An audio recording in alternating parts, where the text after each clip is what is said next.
Okay, let's go.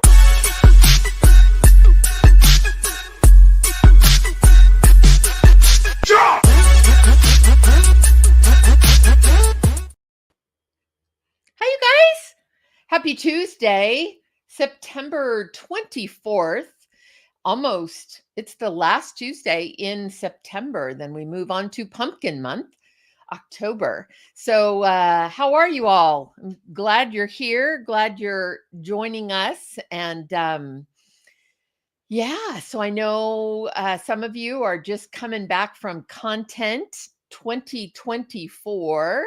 I hope that was a great event. I actually have no doubt that it was. Hi, Ali from CDA. I okay, I love it. CDA. Wait, what's CDA? My brain is probably fried. Is it from hi. Hello. Hi, you guys. Hello, Talia and to Jan and Allie and Courtelaine. Courtelaine. I love it. Okay. I just am not as hip to the abbreviation. So hi, Jan from Huntsville. It's good to see you guys.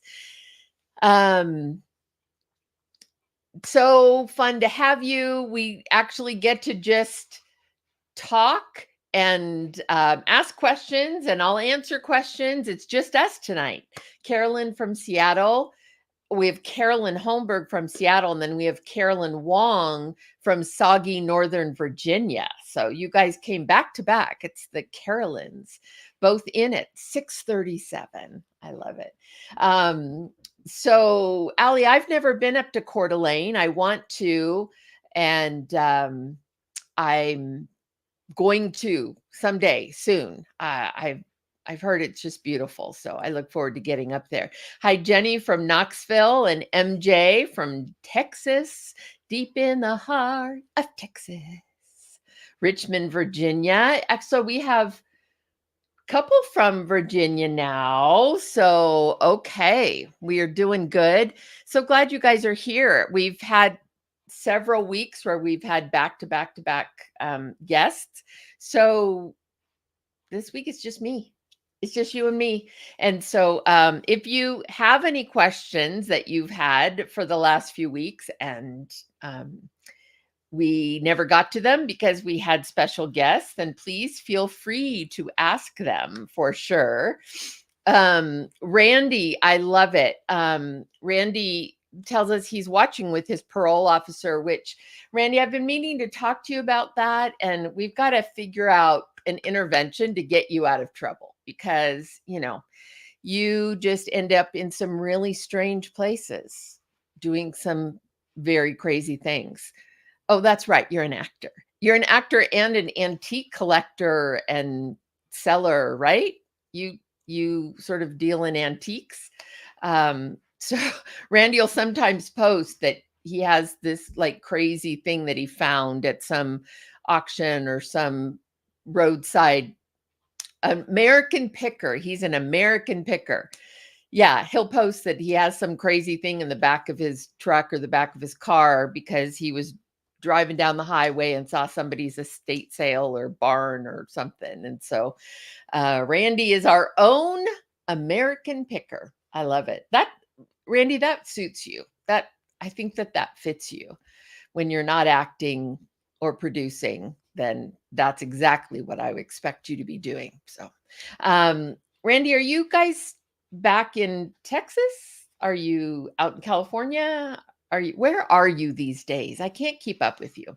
If any of you guys don't know Randy, he played in, I can only imagine he played the band member with the very dry and droll sense of humor. And if you remember the scene with the phone call when Amy Grant calls Bart Millard and nobody wants to answer the phone, Randy's the one at the computer saying, phone, phone.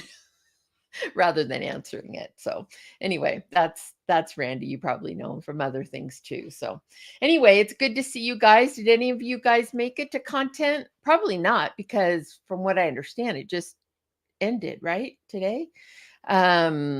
Still based in LA, but living in the heart of the Lone Star State. Okay, so you and MJ are the Texas piece. So, well, that's nice. As an actor, it's nice to be able to be in both places as you need to be. So that works well. So it's been a good week, very full week, and it's been interesting. So I've been doing coaching now for a few months. I think we started in April or May, right? Pretty steadily, several days a week. And first of all, I love it. It's great. So many of you that I've been able to connect with. I've just really, really enjoyed that time to be able to talk to you one-on-one and answer your specific questions, because sometimes there are questions that pertain to where you are, not only in your career, but where you are location wise, that can't be answered as easily in a big forum like this. So in a big forum, I talk about like we have thousands and thousands, but anyway, in a situation like this. So it's been great being able to have that one-on-one time. And, I'm noticing a few things that tend to come up pretty consistently. And so I thought I'd maybe touch on those. And again, I'm looking at the comments. So if any of you guys, hi, Charles. I kind of wondered where you were, Charles Babler. So if any of you guys have questions for me tonight, I'll keep an eye on the comments and do my best to get to them. But until I see some questions, I thought I'd talk about some of the things that are coming up in the coaching. And so for most people, I've been looking at their materials, of course, and that varies from person to person. I'm coaching some people who have a lot of experience and lots of clips. And so in those cases, it's a matter of going through the clips and maybe my objective eyes saying, hey, I think that this clip works for you, but I don't think this one really works for you. And just getting a different set of eyes. And it does come up sometimes that what their agent has advised them or manager has advised them to do, I'm giving information that's maybe a little bit different. And in that case, of course, your agent, your rep, that's who you're partnering with and teaming with. So I'm not ever trying to tell you don't do what your agent or rep says. I'm just offering a unique perspective from my POV, which is casting director side of things. And so those things, I think it could spur a conversation with your rep. Hi, Colin. Good to see you. Hi, Celinda. So I think it could spur on a conversation with your reps whether it's with me or someone else you might coach with or speak with, if they are giving you information that is a little different than what you've been told by your rep. Then have the conversation and just be upfront about it, because you also don't want to just make a bunch of changes based on a conversation with me or another casting director and then have your rep feel like they're out of that loop. Now, when we've been going through clips and things, I'm going to reiterate what my preference is, but I'm also going to give you that asterisk at the end, which says, I know there are people who feel differently than I do, but when it comes to video clips and a demo reel on your Actors Access or your profile through Breakdown Services or wherever you may be posting that, whether it's Casting Networks or whichever service you use, I prefer that you have a demo reel that has multiple clips, and that you are deciding which of those clips, in your opinion, shows your work most strongly. Okay. And the reason that I say that is because when I look at a page full of clips, if they're labeled correctly, that does help. Okay. Whether they're labeled like dramatic or comedic. But even then, I'm guessing in all of those clips, there are probably some that you like better than others, and some that you feel like are stronger for you than others. And I always say, you don't want me randomly clicking on the one that you're kind of like, ah, I wish you hadn't clicked on that one. And so the demo reel is my default. That's where I'm going to go first. So you've heard that casting directors and directors, we don't watch everything. We can't. There's no way to watch everything from all the people that come in. And so rather than me trying to look at a list, read all the descriptions, and go down and try to figure out which one I want to click on, I just want to click on the demo reel and watch however much of that I'm going to watch. And that could be, I'm going to watch 30 seconds. It could be, I'm going to watch a full minute and a half or 2 minutes. It really depends on what I see and what I'm looking for and all of that. But if I'm only going to watch 30 seconds of something, then you want it to be your very best, right? So that's why I'm a big advocate for a demo reel in which you are putting together which clips you're using, in what order they're placed, with your strongest material up front, and then going from there.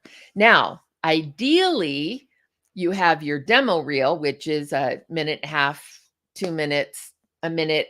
From what I understand from the actors I've been working with, is you guys pay by the minute, at least with breakdown services, you pay by the minute to upload. And so I get it. If you're like, okay, we're going to do a 1 minute demo reel, or a 2 minute, no more than 2 minutes, that's great. And that's fine. I still think you're choosing what we click on first.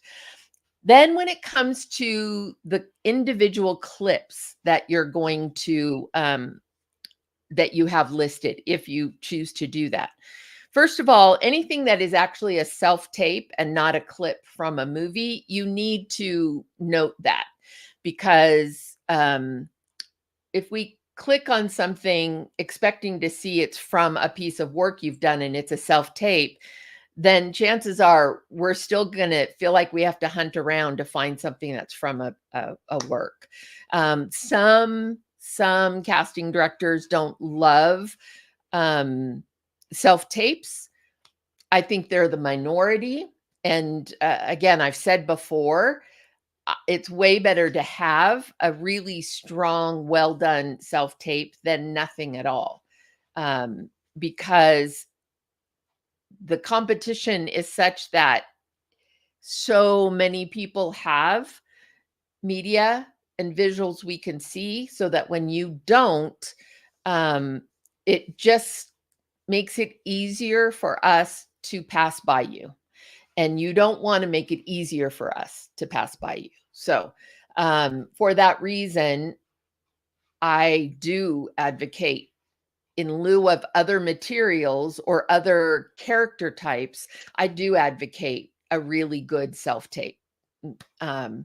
So when you're describing the clips, so you have your demo reel, when you're describing the clips that are on your profile in any of the submission services, breakdowns, Actors Access, casting networks, whichever you're using, I think the best thing to do in describing the clip, my suggestion is not only just tone, comedic, dramatic, but from within that, what is the emotional sort of core of this character in this moment? Again, if we're just going to, if you're working with a casting director who likes just to click on the clips, then describe them in a way that is most helpful and most effective for them to find the right thing quickly. Okay. And so just something that says like teenage girl fights with mom. Well, you could say, heartbroken teenage girl fights with mom. That adds a different element. We know the tone of the girl. Um, I don't know, rebellious teenage girl, that kind of a thing. Anything where you can help us understand a little bit more accurately what that clip is, I think is helpful. So let me see. I have a few comments here. A few more people came in. Hi, you guys. Hi, Renee from Tennessee and Stephanie. Hello. Cassandra, Lauren, I'm glad that's helpful. Hi, Emily. You never have to be sorry you're late. We're just glad you're here. Let's see. Jenny has a question. Should you always include a clip with your submission, even if you are not portraying a similar character? Absolutely. Now, when you say including it with your submission, I don't think you have to send an actual like video file. Okay. This kind of depends on whatever platform you're using, but I'm going to use Actors Access or Breakdown Services as my point of reference. Okay. Which is when I click on your profile, you've been submitted, and I click on that submission, I automatically, if you have media uploaded to your profile, I will be able to see all of it. Okay. And I can look around. Now, if you are asked to send in an audition and then you also want to upload an additional clip with that audition, then it probably should be something that's along the lines of the character, rather than just something random. Because again, we should be able to see all of your other clips in your media tab within your profile. So you don't need to send a separate clip. But if there is one that that feels similar or has a similar tone or vibe to the role you're auditioning for, then you could attach that so that you're sure to highlight that particular clip rather than, like I said, us just looking at your list and just picking one. Some people do also separately attach their demo reel along when they upload their audition, and that's fine too. We'll watch it or not, but there's no harm in including it. So let's see. So I think that's what you're asking, Jenny, is talking about adding a clip with your actual audition upload. And if that's not what you're asking, then feel free to clarify that for me, and I'll maybe re-answer it. Okay. Hi, Richard Zerang from Louisiana. Okay, Carolyn, if we only have commercials to put on a demo reel, is that okay? Or should we create self-tapes as well? You should create self-tapes as well. Commercials don't really, it's great for all of the commercial casting directors who are looking at your profile, and it's great for me. I don't work in commercials typically, but it's great for me to at least see you moving and see you three-dimensionally, but it doesn't help me really know if you can act or at what skill level or kind of where you are as an actor. Commercials, just there's typically not enough like meat or screen time for you to demonstrate that. So if you have a bunch of commercials, great, do your commercial demo reel, but then do a really kick butt self-tape and show us what you're really capable of. And I think that will be very helpful. Let's see. Hi, Justina and Ebony. Hello, Yvonne. We have a lot of Texas here tonight. Hi, Robert. Hi, almost hi. Said Chase and hi at the same time. Hi, Chase. Let me see. Chase, should clips be exclusively different from demo reel, or should they include real material broken down into clip option clips that didn't make it to your reel? Very good question. And the answer is, I think that you can include in your clips things that came from your demo reel. For those casting directors, like I'll throw out Mark Fincannon, because Mark Fincannon's one of the people that I think we were doing a panel together, and an actor asked, do you like clips or you like a demo reel? And almost at the same time, I said demo reel and he said clips. So for those people like Mark who prefer to click on clips, then having those clips available is great. Now, what I've talked to, and you and I may have even, we did talk about this actually. If I remember right, Chase, on your demo reel, we had a few scenes and you had longer versions of those scenes. But for your demo, we talked about kind of going in and being very specific about what piece of the scene was used for the demo reel. But the clips, the individual clips, do allow you to go longer with the scene. So if you're trying to create a 1-minute demo reel or a 2-minute demo reel, and you have one scene that is a full minute, well, you can't include that in your demo. Or you probably can't. I will never say you can't. It could be the right thing, but you likely you wouldn't include that full 1 minute because you'd want other material to be able to get into the demo reel. So having that full 1 minute clip listed separately and available to watch separately can be great. So so I think it's a combination of two. The clips from your demo reel put separately, especially if they are longer. There's a little more material to the scene. It also gives you the opportunity to put multiple clips from one film under one listing if you want, so that it may be easier. If you have a lot of material that you're trying to list and organize, you may be able to put multiple clips from the same film and just title it that film, and then kind of give the general tone of what the clips are. So, but if you don't have a ton of material yet where you're worried about that, then yeah, a longer version of a clip that has been shortened in your demo reel would be great. And then, of course, additional material that's different from what's in your demo, for sure. And yeah, so I think that's what we did with you, Chase, right? With the fishing scene, like you have way more there than what ended up in your demo reel. So okay, Grace, I'm glad it's helpful. Good to see you. Charles, so comedic, using humor as a coping mechanism, label like that. Sure. Yeah.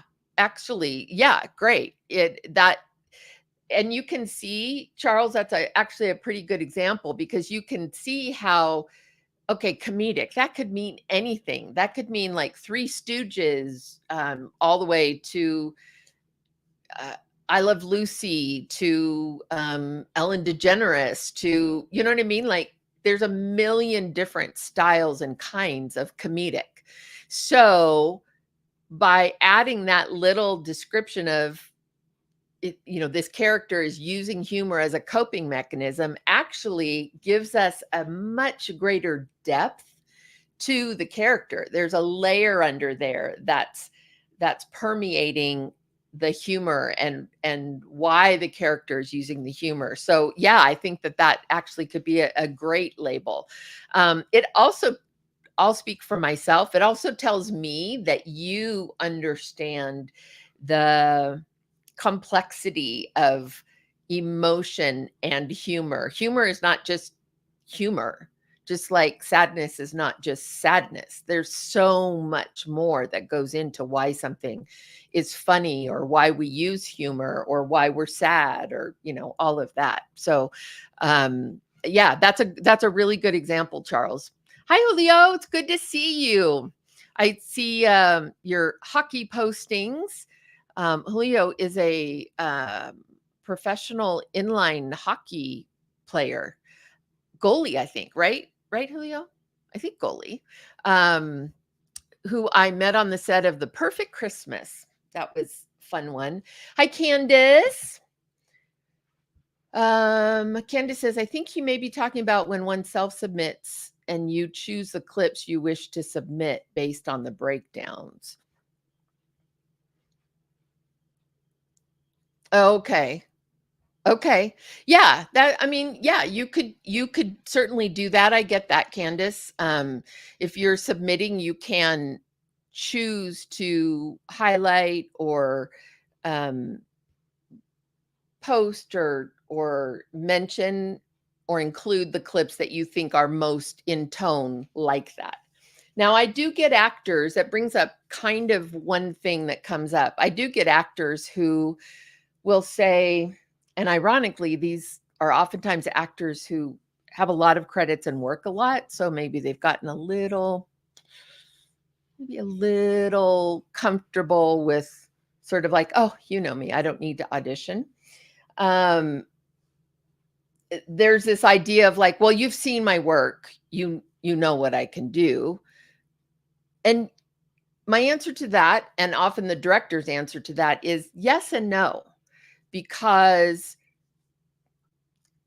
all characters are not alike. And again, if you played an angry character, doesn't mean every angry character you play is going to be played the same way, right? Going back to the emotional part of it. If you played an angry character because this character was unjustly convicted of a crime and sat in prison for 30 years and then finally got out, but is angry at the world or angry at the quote unquote system, that's very different than someone who is angry because they were abused their whole life by their parent and are struggling with how to stop that that cycle in their life and move forward.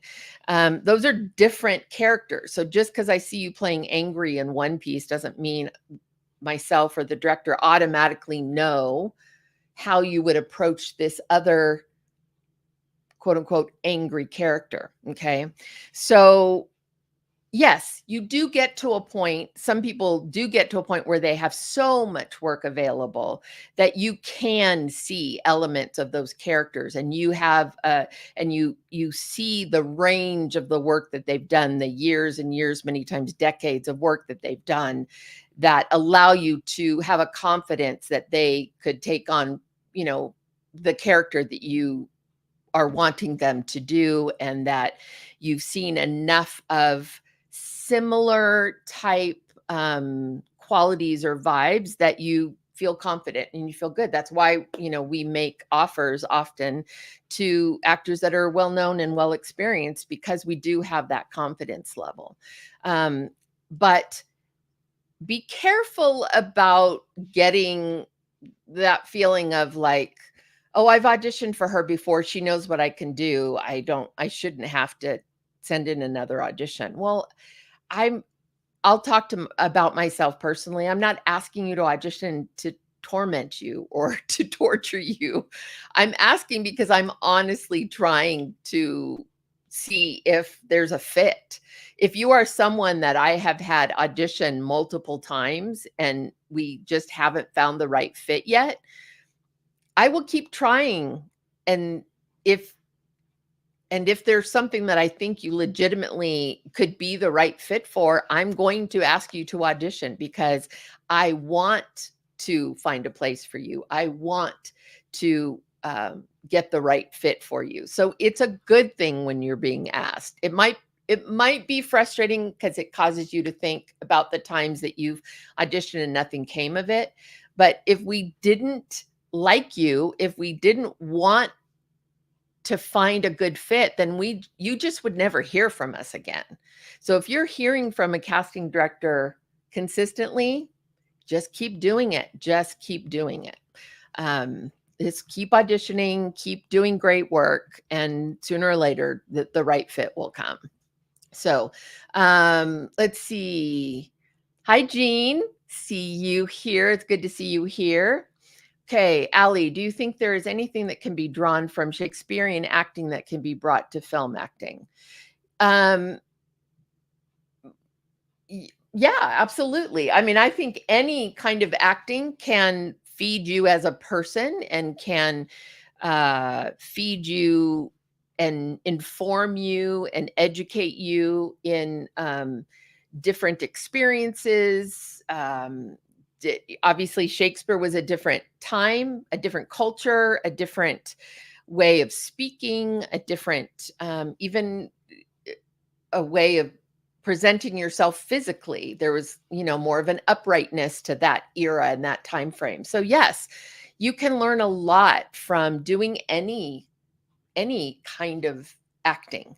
Um, it may not play into every audition that you do, but I do think that it will inform you. There will be pieces of it that will inform you in ways that are helpful, even if you don't even know that at first. I think about dialect work. Anyone who is learning Shakespeare, in order for that dialogue to work, you have to be articulate. You have to know how to speak the lines and speak the dialogue, which causes you to study Shakespeare in a different way so that you can understand and interpret what he's saying, and basically translate that to our modern day sensibilities, understand it on, again, on an emotional depth, human level, and then figure out how to then re-communicate that back out, knowing the language, knowing the kind of rhythm of the pattern, the dialogue pattern. So yeah, I think it's all great training. Absolutely. All great training. Plus, Shakespeare is not easy to do. So anything that just challenges you, pushes you is great, a great experience. So let's see, Jan. No matter how good an actress you are, it seems like if you're not tech savvy or don't have a studio, is it true that you have no chance? No, I wouldn't say that at all.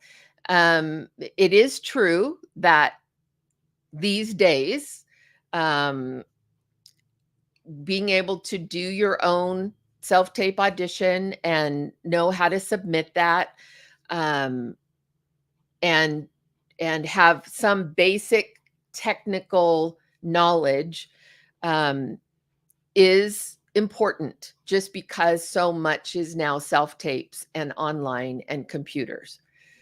But the available resources to learn how to do that. So granted, Jan, you may not be tech savvy right now. You may not ever be what we would call tech savvy, but you can learn how to do these things. You can learn how to set up your basic camera or even your phone if you want. We're so fortunate in that the cameras on our phones are so good now. So you can learn how to just set that up on a tripod. Tripods are very inexpensive. You can go to the store and buy them. You can go to Walmart and buy them. You can go on Amazon, whatever works for you. Set up your phone. And when I talk about good lighting, I'm not talking about anything incredibly complex or complicated. It can be very basic, but one of the best resources you have is to go on the internet.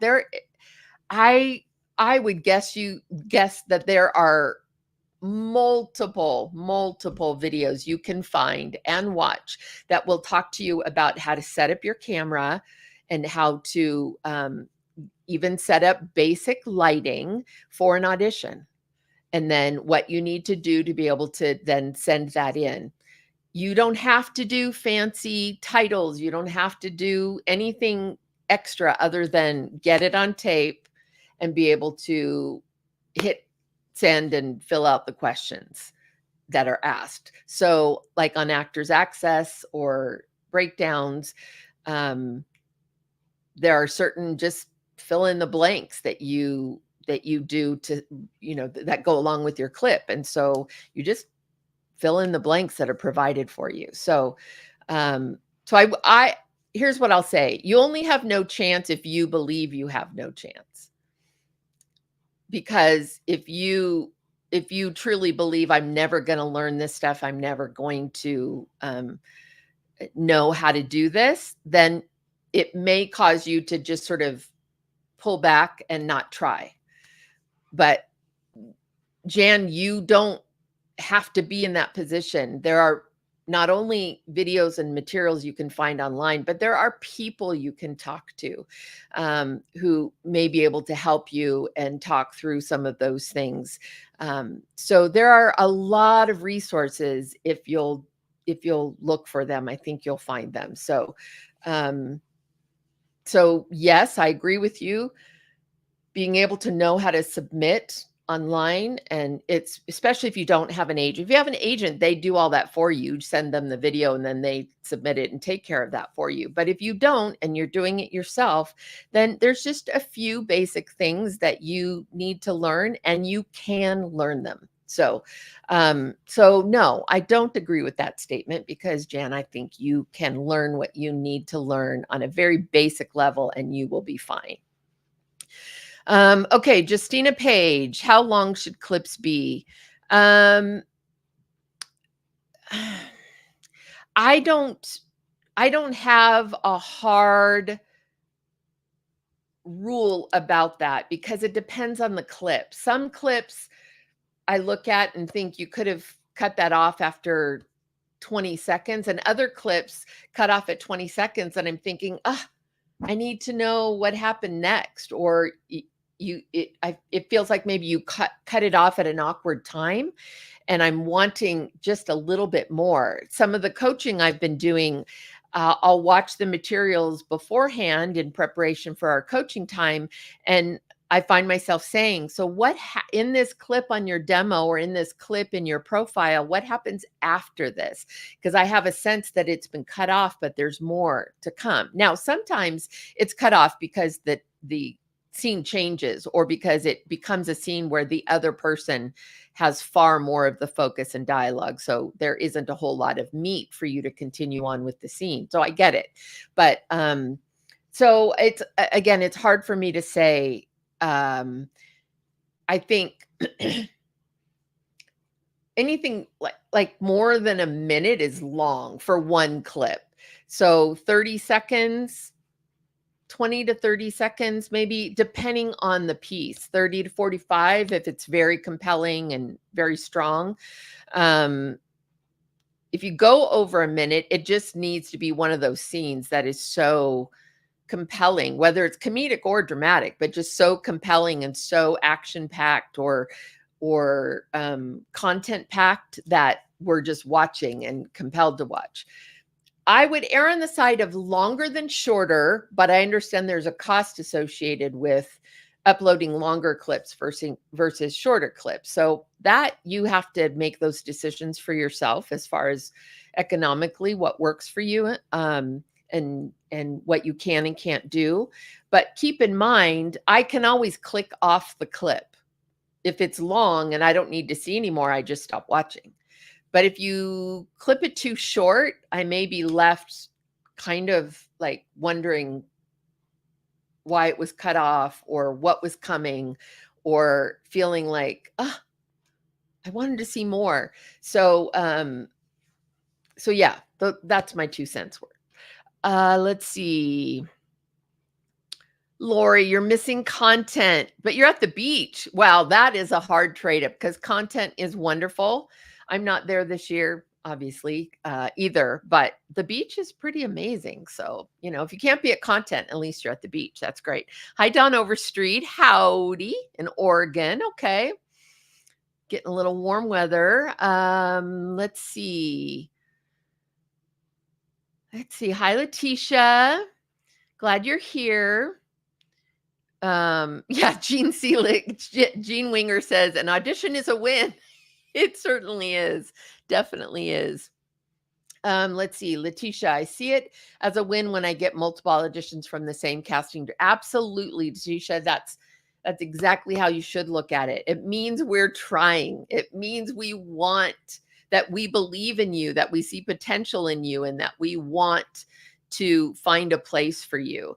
And we'll keep trying, right? Ultimately, the final decision is not ours.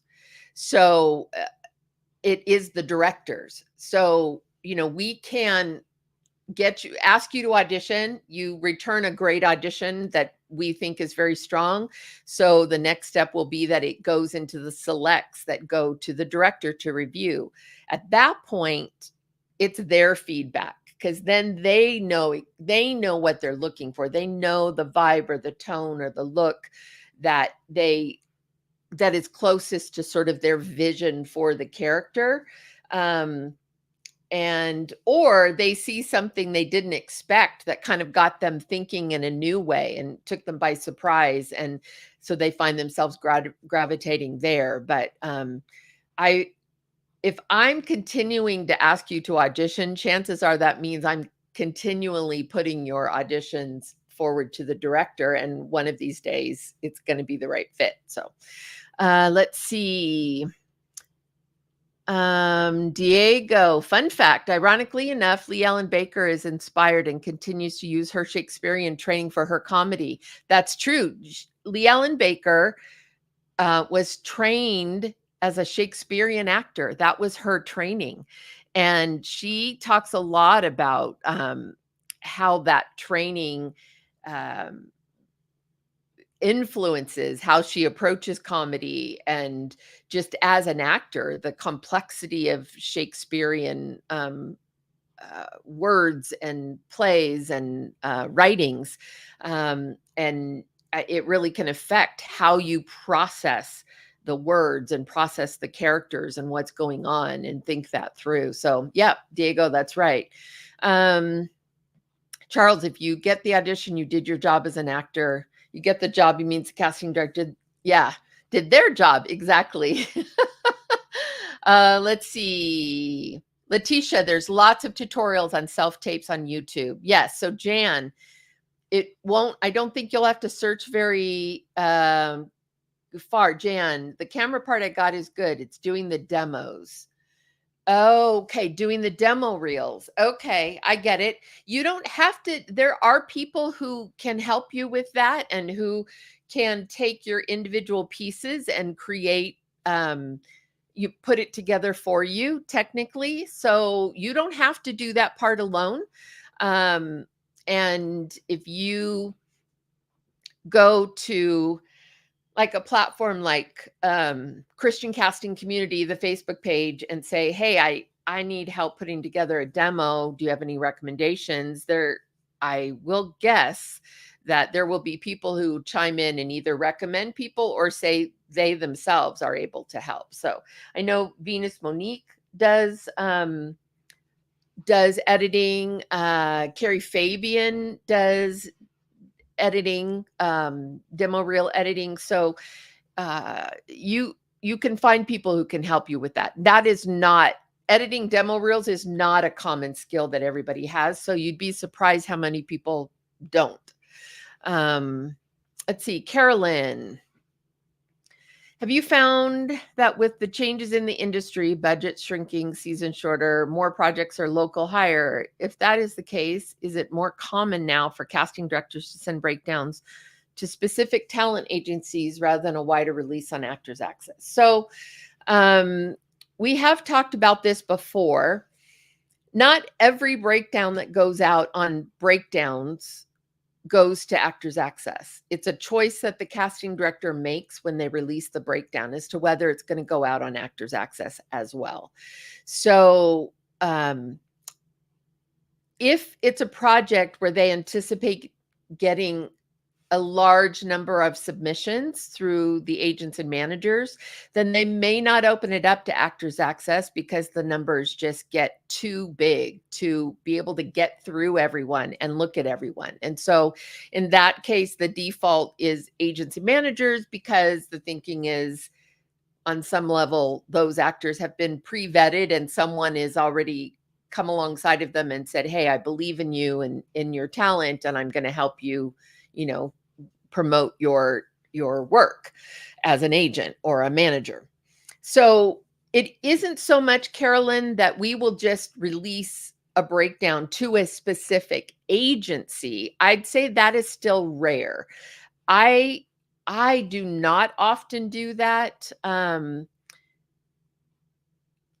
There might be a reason that I would do that, but it would be in a very specific specialty case. Or maybe we're going to a region. I happen to know an agent who maybe has the bulk of the strong talent in that area, and I may go to them. But we do sometimes Actors Access breakdowns are not released nationally. Actors Access breakdowns and breakdowns may only be released regionally if it's a local hire role. That's a breakdowns rule.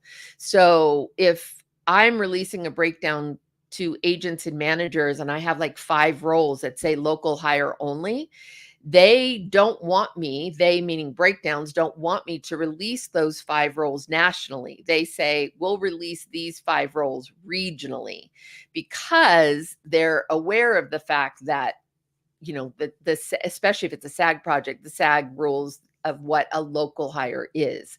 And so there are constraints as far as that goes from some of the services. I'm specifically speaking of breakdowns. I don't know if that's the case with like casting networks or any of the others, but as far as going to one specific agency, I don't think that's quite as common, but it is common for agents managers to not release their projects on Actors Access or to release regionally as opposed to nationally. So you may not be seeing, well, as if you're just using Actors Access, you are not seeing everything that comes out. There are breakdowns that are not released to you, and that's just, there's really nothing you can do about that as far as the way that mechanism works. But Actors Access, when I release a project on Actors Access, I can choose to release it nationally or choose not to. It just depends on what my goals are, what I need to accomplish, my timing, all of that. So I don't know that that's a byproduct, Carolyn, of like budget shrinking or seasons being shorter. It can be affected by turnaround, our casting turnaround time. So I do see what you're saying there. If we don't have a lot of time, then we're going to use it as efficiently as possible. But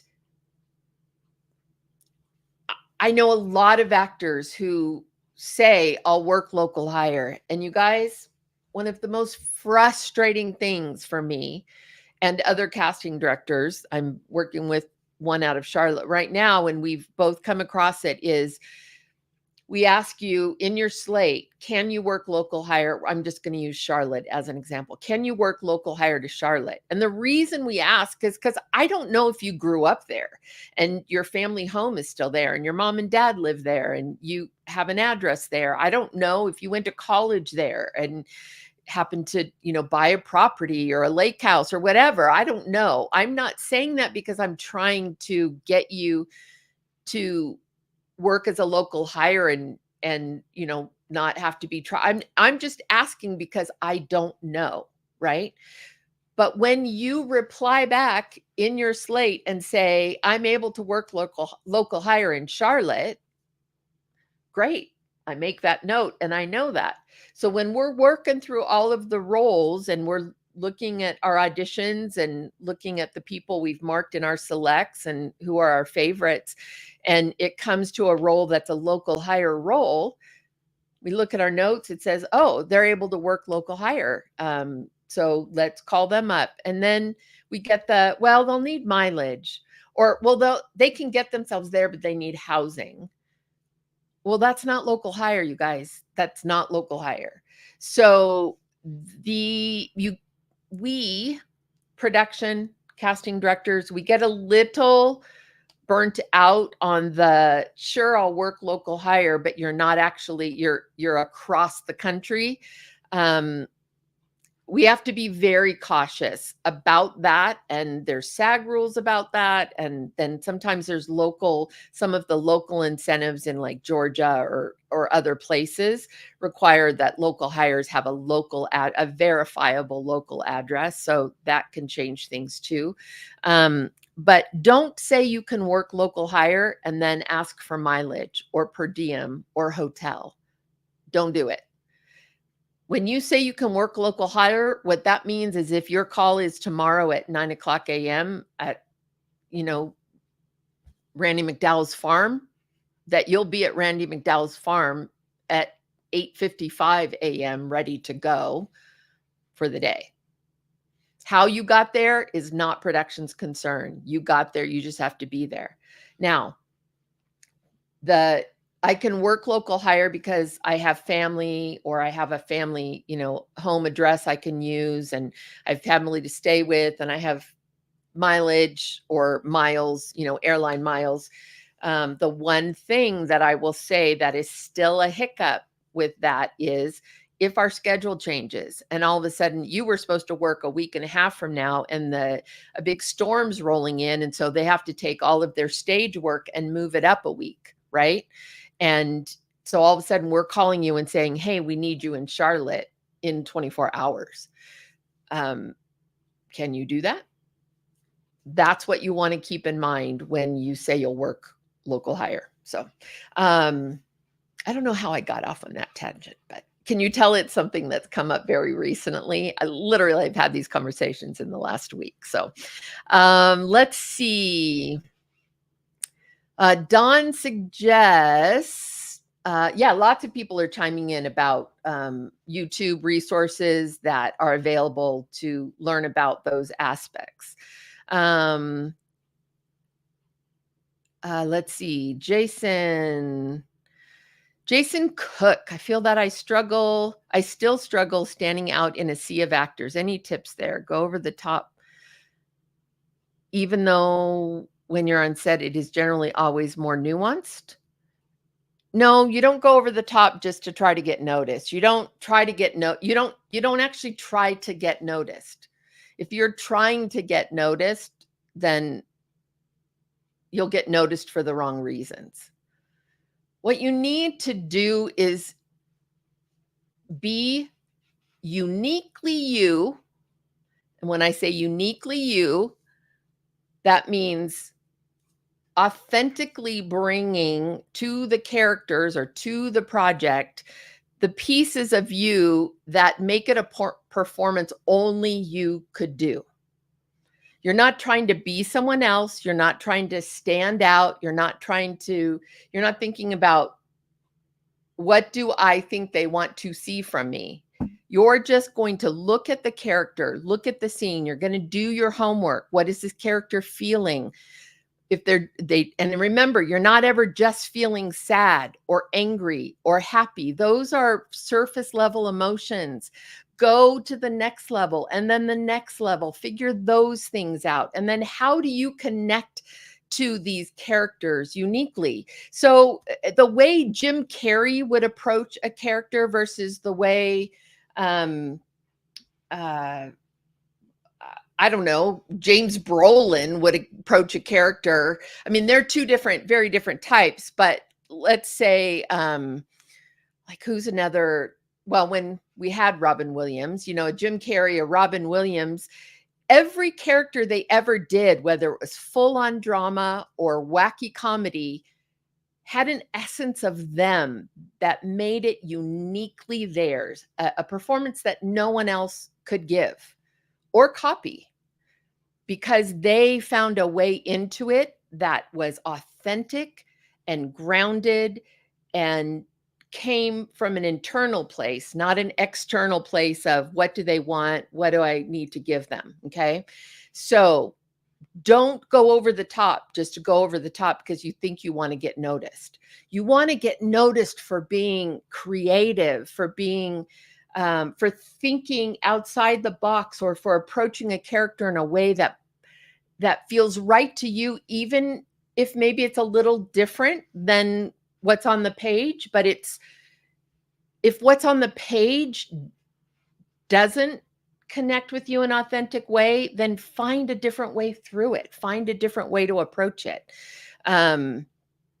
Like I think of, I was actually talking to someone, Emma Stone and Margot Robbie, right? Both incredibly talented actors, completely different. The way that they approach a love story or a romance or any of that is going to be very, very different.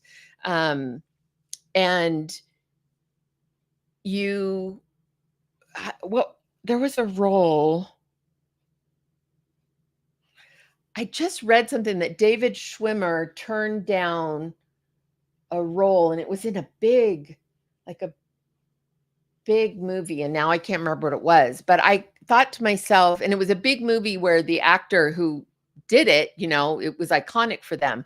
And to learn that David Schwimmer had actually been offered the role first. David Schwimmer's a very unique actor. His look is more unique. His style is more unique. And I started to think, wow, that's super interesting, because I can't even picture him playing that role, because the actor who ended up getting it brought a performance that now is so uniquely theirs that the idea of someone totally different, like a David Schwimmer playing it, is like so foreign to me,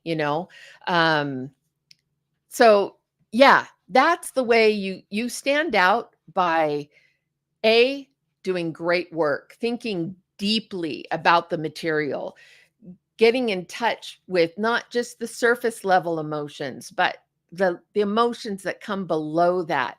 You guys, I've said this in my coaching, so any of you who I've coached with and I've said this to you, please forgive the repetition, but you guys, we do not do anything, not one single thing in our life, in our day-to-day life, without first it being initiated or motivated by something we are feeling internally. Okay. So if I get up and I go to the kitchen, it could be because I'm literally feeling hunger. My stomach is growling and I'm feeling hungry. So I then go to the kitchen and open the refrigerator to grab something. Or could be more my case, I'm at my computer and I'm feeling anxious about something. And when I get anxious, I tend to want to like munch and crunch. So I'm sitting at my computer, I'm feeling anxious about something, and I think I'm going to go get a munchie. So I go to the kitchen. I don't just walk to the kitchen and stand there and say, why am I in the well, sometimes we do, but that's because, my brain goes sometimes. But we don't do anything. We don't pick up a pencil without something internally saying, "Oh, I need to write a note." Or in my case, I'm going to use this as an example, so I'm going to pick up this pencil. That all happens before we do anything. So when you are acting, we need to see the wheels turning. We need to see you experiencing the scene, the setting, the words that you're hearing back for the first time, processing those, and then responding accordingly. Okay. Anytime where it doesn't feel like you're hearing the other person, even if it's a monologue, any monologue, you're still talking to somebody, and there's still in your mind, there's someone responding or looking at you, right? Giving you a look or rolling their eyes, even if they don't say words, we're still responding to that stimulus that's all around us. So, but you guys, it doesn't just happen up here. It starts here. And that's what your acting should reflect. Everything should start here internally and then become external. And if we don't see the wheels turning, if we don't see you processing the information that you're receiving during that scene, if we don't see you reliving a memory or an experience as you talk about, if we don't see those things, then it's just kind of an average surface audition. The things that stand out are those things that make us believe this is the first time you're having this moment, the first time you're ever hearing these words or feeling this environment. Is it cold outside? Is it warm outside? Are you inside? Is there air conditioning? Is there not? Like, that's the world you build. The richer you build that world, and the more that you explore and experience that character from within, the richer your performance will be just as a result. That will set you apart. Okay, there's probably more questions here, but I just had to say that. Let's see. Candace said Sarah Lejeune does fabulous job creating quality demo reels. Yeah, I don't know if she's still doing that, but that's great. William, do casting directors typically collaborate with the director and producers after the final selection of actor tapes? So yeah, we're in the process, and some directors I work with and producers I work with, I have more input than others. It really just depends on that particular director's style. Some of them are very, very definitive. They know exactly what they want, and they like to they're very definitive. Others are very collaborative, but usually they ask for our input and they want our thoughts. I especially appreciate that if it's a male director and we're talking about female characters. I appreciate when they're, obviously sensitive to the fact that there are different viewpoints, male and female at times.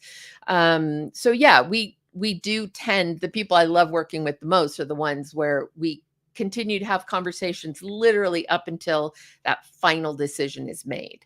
But I absolutely know that the final decision is theirs. So I obviously I give my input to a point as I'm asked, but when the final decision comes in, if it's something different than maybe there's two people and I would have gone with A and the director goes with B, then I respect that. Hopefully we're in a place where A and B are both fantastic. They're just different versions of a character. And so either way, we can't really go wrong. That's the best situation to be in. And then it just comes down to the director's vision, and maybe who they felt a connection with or felt like they could work with or get the most out of. So let's see.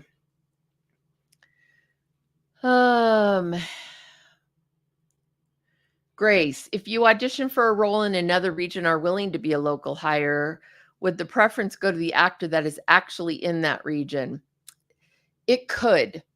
It doesn't always, but it could. If it's a production that has had a fair number of schedule changes or is dealing with some major weather issues, like did a movie in Oklahoma during tornado season. Basically, it was changing constantly because there were storms coming in, and so things were constantly having to move and shift. And in that point, you really, in that kind of a situation, you really need your locals to be locals and be more flexible.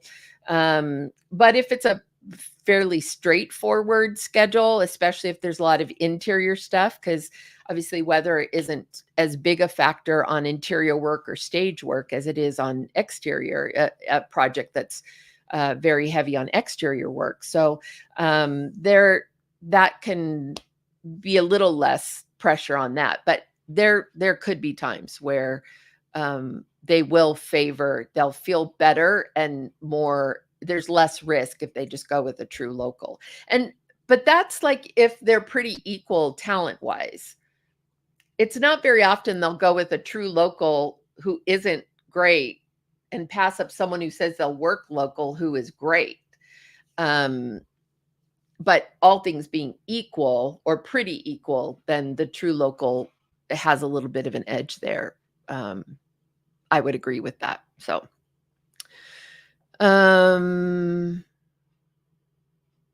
let's see. Dawn, I signed up for a local hire in Chicago, but then they ended up changing the filming location to Jackson, Mississippi. They ended up paying for everything though, since they had to bus the other folks. Yeah.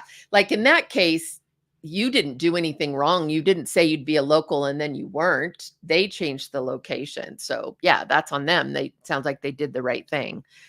Grace, should I specify that I have family in the area or just say I'm willing to? If you say you're willing to work local, if you have a context for that, that actually can help us feel better about your real willingness and ability to work local. So if you say, yeah, I grew up there, or my family still lives there, or I have my college roommates there, whatever the reason is that can clarify why it is you're able to work local, even though you don't actually live there. That's great. Again, keep in mind, SAG does have certain rules, so I'm going to defer to that. I'm going to officially say you need to, follow the SAG rules, and then also keep in mind, like I said a little bit earlier, if there are certain states that have tax incentives that require verifiable addresses. In order for them to get the local hire incentive or rebates through the state system. So in that case, they're going to go with true locals.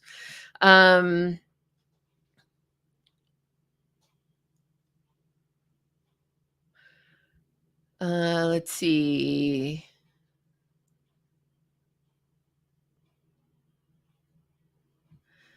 Let's see. Jan, why don't you email Diego and you can send him that link and he'll make sure it gets to me. Let's see. Victoria, Emma Stone, and was it you and I who were talking about Emma Stone and Margot Robbie? I think it was, right? Okay. Carolyn, it was David Schwimmer and Men in Black. That's exactly what it was. Now, is that not mind-blowing that David Schwimmer was offered the Will Smith role before Will Smith? Can you even fathom David Schwimmer in the movie Men in Black over Will Smith? Totally different movie. Mind blown. Because Will Smith just completely made it his own.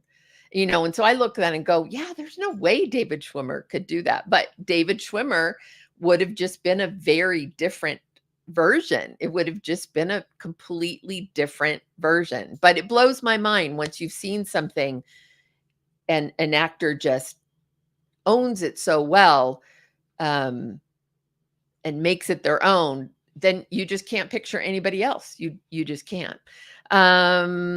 Let's see.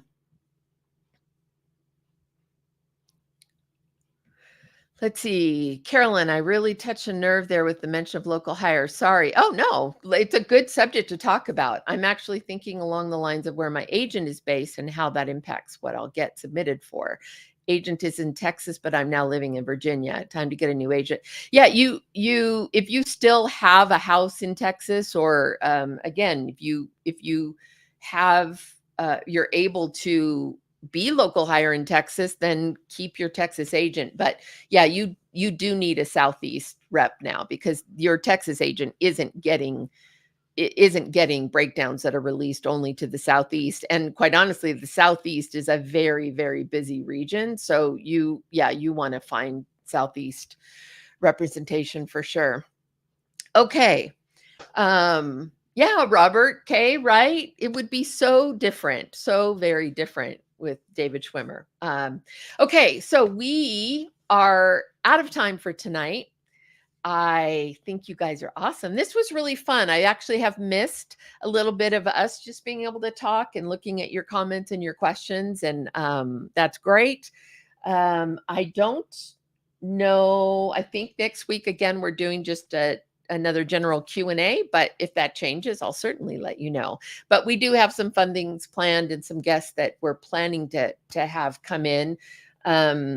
Kirk Wohler being one of them. Can't wait to talk to him.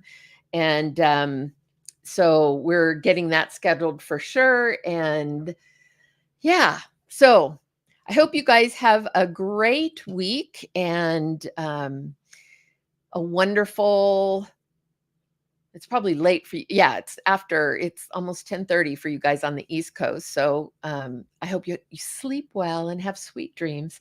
The rest of you in California, maybe you're just getting dinner on the West Coast. But anyway, I hope you have a great night and a wonderful week. And I love our time together and just so appreciate you guys.